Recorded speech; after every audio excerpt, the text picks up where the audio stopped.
बातमी आहे कदम कुटुंबामध्ये सुरू असलेल्या वादाच्या संदर्भातली। खेडमध्ये स्टिकर काढण्यावरून कदम कुटुंबामधली भाऊबंदकी चव्हाट्यावरती आली आहे। दापोली मतदारसंघामध्ये पुन्हा एकदा रामदास कदम विरुद्ध सदानंद कदम यांच्यामधला वाद विकोपाला गेलाय। रामदास कदम यांच्या गावामध्ये संजय कदम यांचे स्टिकर लावण्यावरून हा वाद सुरू झाला। ठाकरेंच्या शिवसेनेच्या संजय कदमांचे स्टिकर काढण्यामुळे हा वाद झालाय। दरम्यान स्टिकर काढताना चित्रित करणाऱ्या स्थानिक वाहिनीच्या प्रतिनिधीला अरुण कदमांनी मारहाण केल्याचा आरोप आहे। जामगेमध्ये घडलेल्या या घटनेच्या नंतर खेडमधलं राजकीय वातावरण आता चांगलंच तापलेलं आहे। रामदास कदमांचे भाऊ चंद्रकांत उर्फ अण्णा कदम, त्यांचे पुतणे शैलेश कदम, मोहन कदम, शिवसेना उद्धव बाळासाहेब ठाकरे पक्षाचे जे उमेदवार आहेत संजय कदम यांचे लावलेले स्टिकर फाडत होते।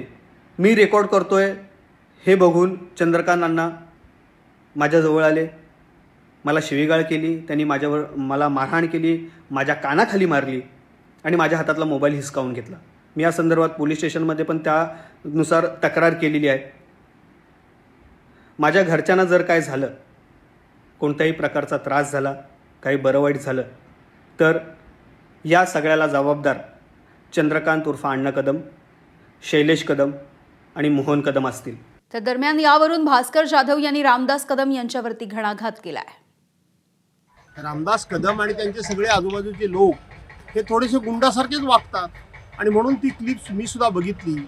पत्रकाराकरता पत्रकाराच्या अंगावर धावत जाणं माझ्या हिशोबानं ते दिसत नाहीये, पण मारल्याचा सुद्धा आवाज येतोय आणि म्हणून ह्या गुंड लोकांकडनं दुसरी अपेक्षा तुम्ही काय ठेवणार? गुंडगिरीच करणार ही। एबीपी माझा, उघडा डोळे बघा नीट।